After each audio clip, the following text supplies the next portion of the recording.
A single province on the westernmost side of Canada stepped up and showed all nations that fair, broad-spectrum carbon pricing could be done and done well without economic harm. British Columbia did it, writes Thomas F. Pedersen in his new book, The Carbon Tax Question. Let's not turn our backs on that success now. That is exactly what BC appears to be doing. On September 12th, NDP leader David Eby stunned friend and foe alike when he announced if re-elected on October 19th, he'll get rid of British Columbia's consumer carbon tax, the first of its kind in North America, if Ottawa also dropped the federal tax that would take over if there wasn't a provincial one. It seems now would be as good a time as any to review the history of this policy and where it may be headed. Here to talk about the carbon tax question, clarifying Canada's most consequential policy debate, is author Thomas F. Pedersen. Thomas, what was going through your mind that day when NDP leader David Eby announced his decision to scrap the carbon tax? Were you surprised, disappointed, angry, perhaps all of the above? I think all of the above. Surprise perhaps being the biggest part, because there's been a long history in the New Democratic Party, going back many years now, to be environmentally progressive and to recognize that global warming is real and that we need to do something about it. And for Mr. Eby to take a step away from that for what appears to be rather cheap political reasons, he's walking in the footsteps of Pierre Poilievre now and John Rustad, I think concerned at the growth of conservative political action in the country was a serious, perhaps, impediment in the forthcoming provincial election for the New Democrats. And so he said, all right, let's be populist for a moment and let's say we're going to axe the tax. And I think it's a really regressive move for him. It matches the Axe the Tax campaign that John Rustad has been leading in the BC Conservatives, and of course on the federal stage. All of those are regressive policies. I think it will come back to bite Mr. Eby, frankly. Now, his signal to remove the consumer carbon tax, not without precedent, it turns out, even within his own party. One of his predecessors as leader, Carol James, also opposed it for the time leading up to the 2009 election. What happened there? Carol James in 2008, actually on Valentine's Day, February 2008, said a revenue-neutral, broad-spectrum carbon tax that supports low-income people in particular is a good idea. And she said that on Vaughn Palmer's program on Voice of BC on the television. 5 days later, Carol Taylor stood up as Minister of Finance in the House and announced that British Columbia was going to have a carbon tax. 4 months after that, Ms. James changed her tune and announced her Axe the Tax campaign. And her rationale for that, and I've spoken to insiders within the party about this, her rationale was that we might win another few seats in northern British Columbia if we axe the tax. In the 2009 election, months later, in the spring of 2009, she lost the election. Gordon Campbell was re-elected. And Gordon Campbell told me that he figures maybe 3 or 4% of the popular vote came to the BC Liberal Party from the New Democrat Party because of the Axe the Tax campaign that so infuriated environmentally conscious voters on the New Democrat side. So Carol James probably lost that election because of the Axe the Tax campaign. Gordon Campbell probably won that election because he had brought in the carbon tax, which was the best in the world at the time. And I think that David Eby now, based on that historical precedent way back in 2009, I think David Eby is going to see some fraction of his support evaporate, but it won't move this time to the right wing like it did in 2009, because there's no home there for environmentalists under John Rustad. Instead, it would likely move to the Green Party. And I will make a little prediction here on air, and that is that I think the Green Party may gain a seat or two because of David Eby's Axe the Tax move, and that they may end up holding possibly a balance of power in the election after October 19th. We'll see. Now, let's go back to the beginning here. In the book, you lay out how the mountain pine beetle and its devastation of BC forests was the catalyst for the tax. What happened there? It was one of the catalysts. Gordon Campbell was very aware of the damage that was being caused to the interior British Columbia economically and environmentally by an extraordinary outbreak of mountain pine beetle. And that beetle has been endemic across North America, Western North America, for forever, essentially. But what had happened was, because of global warming, we were no longer getting severe cold snaps in October and November of each year. And those cold snaps used to kill the beetles and prevent them from having large outbreaks. But because of global warming and the lack of those cold snaps, the beetle populations exploded in the very late 1990s and through the early 2000s, swept across the province, destroyed something on the order of $100 billion worth of pine forests. We don't have an exact number for that, but it's a very big number. Caused massive loss of employment in the sawmill industry and in the lumber industry in Canada. And it was a huge environmental disaster for British Columbia. Campbell was acutely aware of this, and particularly about the impact economically and socially in the heart of the province. And so he was a very smart man, still is a smart man, presumably. And he had read widely about climate science and global warming. He understood the basic physics of that. He understood that the planet was being changed by human activity. And he said to his caucus, we've got to do something about this. One of the drivers that caused him to make the decision to bring in a carbon tax, a very smart design carbon tax, one of the drivers was, in fact, the pine beetle infestation. Now, BC, as you mentioned, both here and in the book, becomes a pioneer in this kind of climate policy. Yet, once Christy Clark replaces Gordon Campbell as Premier in 2011, it marks a period when BC went, as you put it, wobbly on climate action. How would you say her tenure was different than Campbell's? Miss Clark had a different view of the world than Gordon Campbell. She was less environmentally concerned than he was. She was more concerned about remaining in power politically.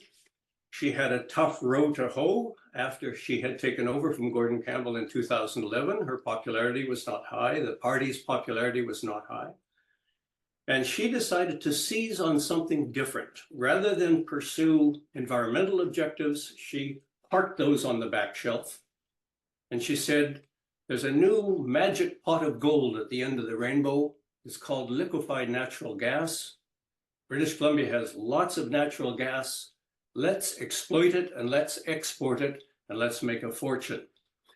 And so that became her driving impetus for the next several years, was she focused on the natural gas exploitation and just parked environmental action on the side. She didn't cancel the carbon tax, but she did plateau it.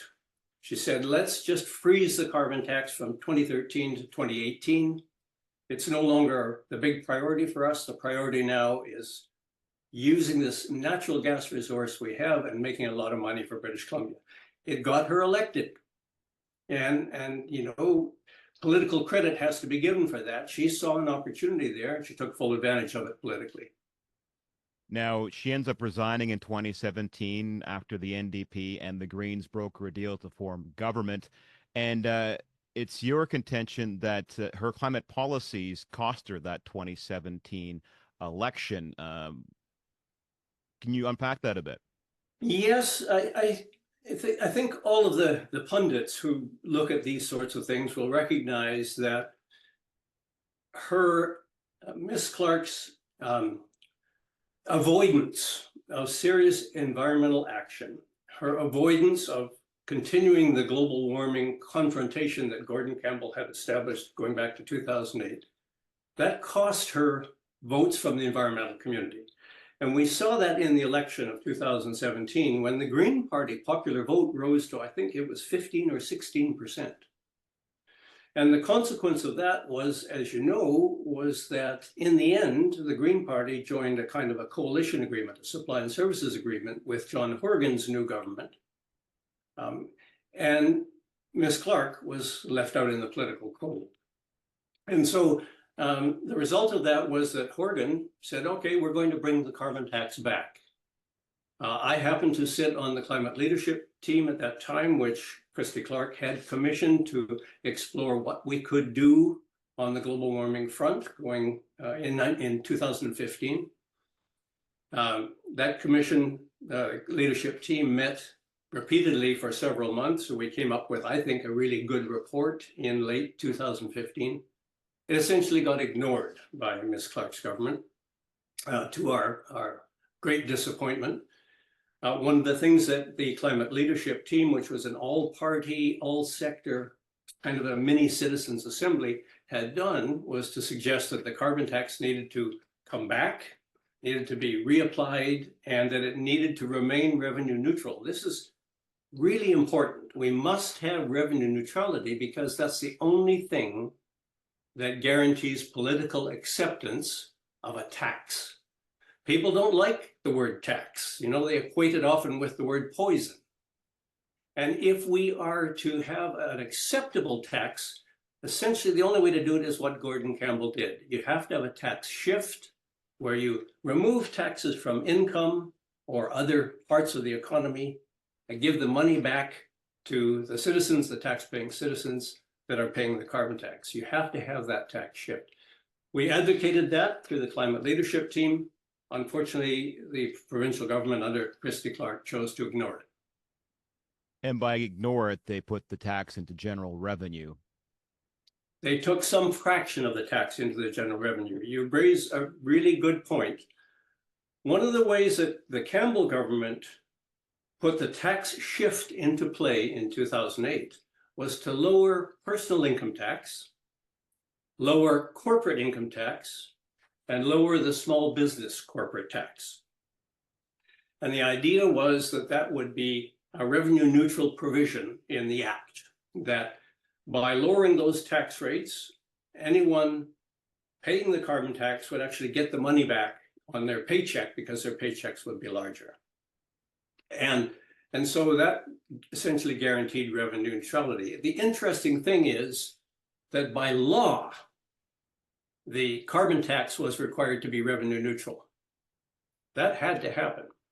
In subsequent political machinations, in Christy Clark's case or in John Horgan's case, after 2013, there was a slow decline in the revenue neutrality part. And in fact, John Horgan removed that provision from the Act in 2018.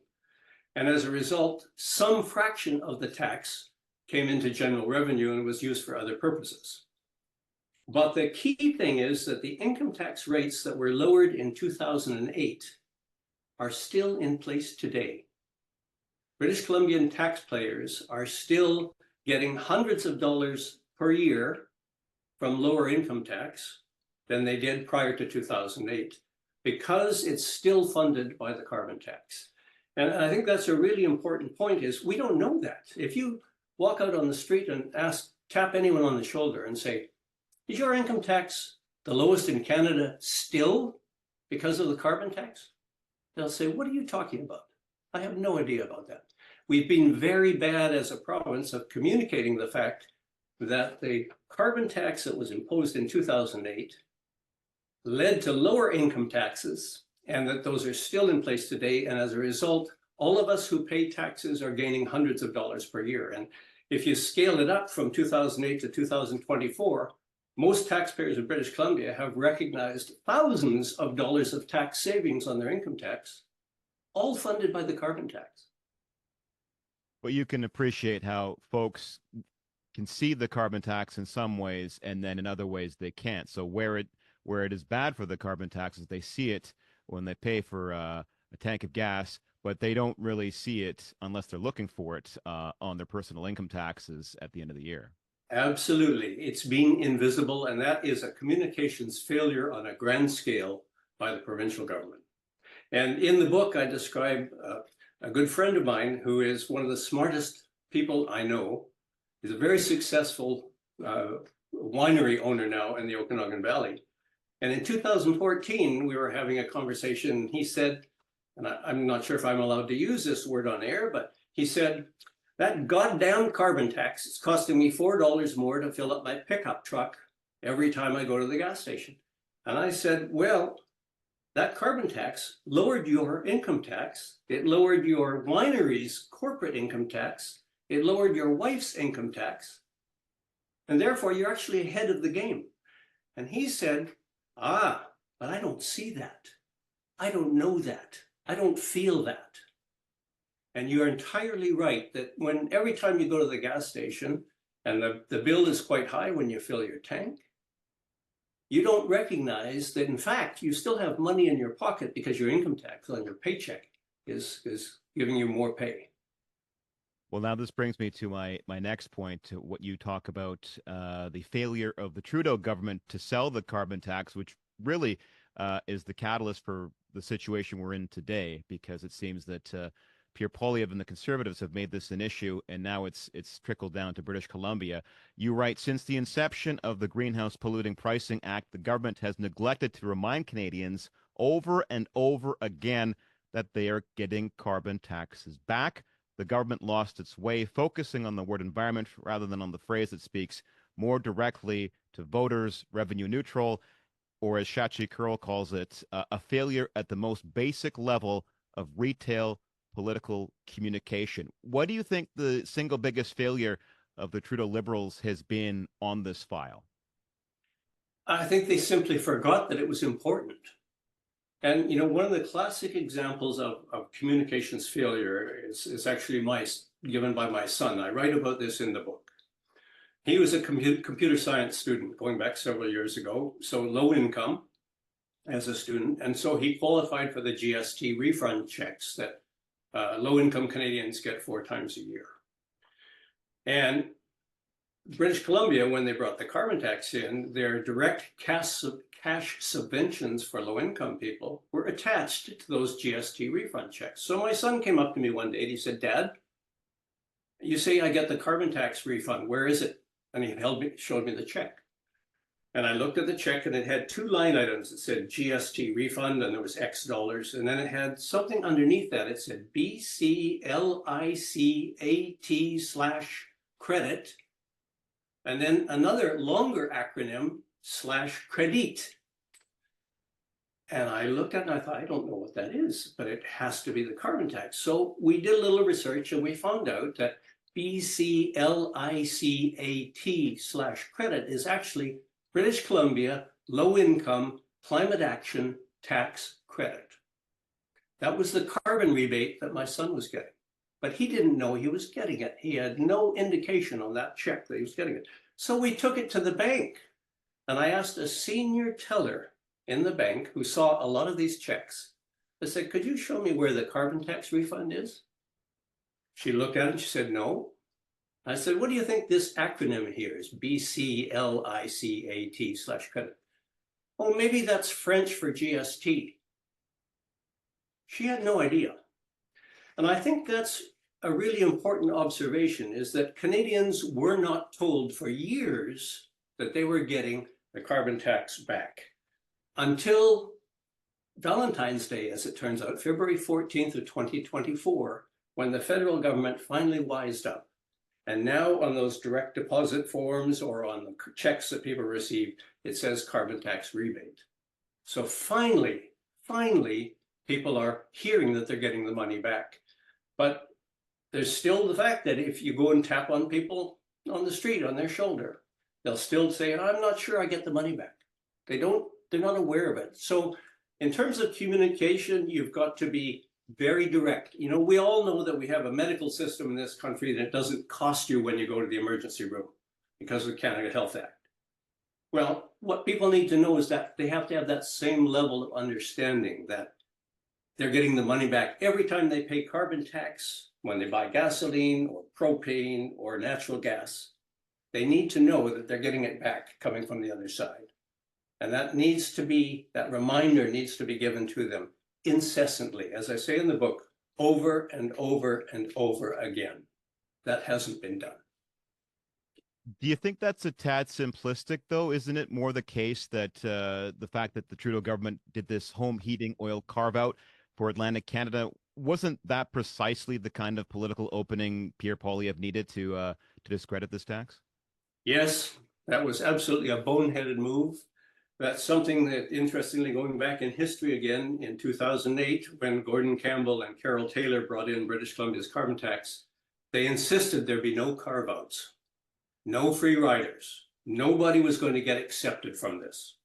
And that was considered to be a sacrosanct plank in the Carbon Tax Act. When Justin Trudeau brought in this carve out here last year, it was a total disaster. It blew up very much in his face, and it certainly opened the door to Pierre Poilievre and his Axe Tax campaign. And as I have argued, they were going after the wrong target. You know, the problem with heating oil in Atlantic Canada was that the price had doubled from 2018 to 2022 or so. It had doubled or more than doubled. And so the cost of heating your home was extremely high. There was a perception that the carbon tax was driving this. Well, no, it wasn't the carbon tax driving it. It was the world oil price that had skyrocketed that was driving home heating oil. Carbon tax was only a tiny fraction of the cost. But the perception, again, because of bad communication, was that the carbon tax was behind the increased cost of heating one's home. And Pierre Poilievre was very good at exploiting that. And Mr. Trudeau was very poor at understanding that this was going to blow up in his face. And it did. And it's highly regrettable. If you're going to have a successful revenue neutral broad spectrum carbon tax, focus on the broad spectrum, everybody pays, but everybody gets the money back. That's the whole definition of revenue neutral. Now, we have a provincial election coming up here on October 19th, possibly an earlier federal election than we had planned for, now that the confidence and supply agreement between the NDP and the Liberals has been torn up. One could argue the carbon tax faces its greatest threat yet, as Pierre Poilievre and the Conservatives want to define this next federal election as a carbon tax election. What do you think will happen here? Is the carbon tax going to become too radioactive to bring back in a proper form? It's getting a bit late to bring it back now. I think Mr. Poilievre is, he's an articulate spokesperson for this. He does not tell the truth to Canadians, but that has been glossed over, I think, largely by very poor media attention on this.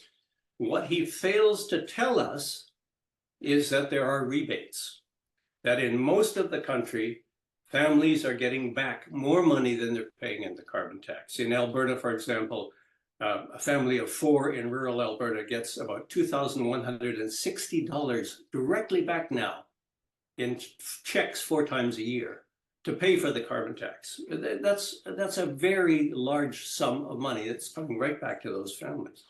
But Mr. Poilievre never mentions that. He only talks about Axe tax and how much it costs to fill up your truck. And then he'll throw in some other little details like it's a job killer. He used to say Justin Trudeau's job-killing carbon tax. He doesn't use that phrase anymore. Now it's just Axe tax. But in fact, it's not a job killer. The carbon tax is credited with helping to drive the fastest growing sector in the Canadian economy, which is clean technology. And here in British Columbia, it is the fastest growing sector in our economy. And that has largely been driven by a perception that it's a good place to invest in BC for high technology investments because they understand the importance of confronting global warming. But Mr. Poilievre is not concerned about global warming. He's only concerned instead about political power that he might gain by seizing on people's fear of the increased cost of living. It's not the carbon tax that's doing that because we're getting the money back. In BC, we pay lower income taxes. In the rest of the country, they're getting direct rebates. And in BC, low-income people are getting direct cash subventions. We are getting the money back.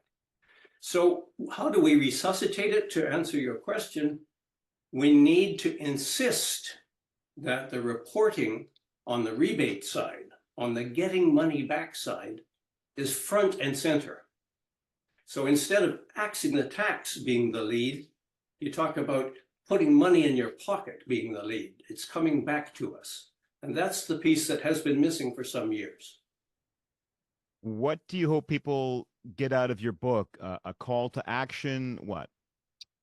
Not so much a call to action. I want people to understand how complex the issue is, but that there are solutions. I think every Canadian needs to appreciate that global warming is real.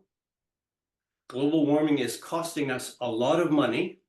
Our home insurance costs, anyone buying home insurance these days will recognize that. Their costs are skyrocketing. Why is that? It's because we are getting severe hits from overland flooding. The insurance industry is reeling. In Montreal, on August 9th of this year, there was an intense, unprecedented rainfall event in one day. It did $2.5 billion worth of insured losses or damages. In Toronto in July, $1 billion of damages. Forest fires, enormous problem here in the West. Jasper, the city of Jasper, is $1 billion in damages, insured damages in Jasper. Fort McMurray burned up some years ago, 2016, and that was a $4.5 billion insured loss, or a $9 billion overall economic loss. Lytton burned up. The Fraser Valley flooded. That was another $2 billion of insured losses. All of these things are hitting us now. We need to do our part to try and minimize the long-term future impact of this ongoing global warming challenge. And we can only do that by doing what almost all economists in the world now agree. We've got to put an appropriate price on pollution. And at the same time, when we put that price on pollution, we ensure that it becomes politically acceptable by making sure that the revenue received from putting on that price goes back to the people who are paying it, so that they are incentivized to reduce their emissions while still getting the money back. And you know, I guess I'm an example. We have a house here that is heated electrically here in BC. I drive an electric car. I have an electric lawnmower. I have an electric weed whacker. I have an electric fireplace. I don't burn carbon. My carbon emissions are zero, except for what I eat and so on. But my direct carbon emissions are zero. And yet I still get the lower income tax that was put in place in 2008. So I'm a net beneficiary.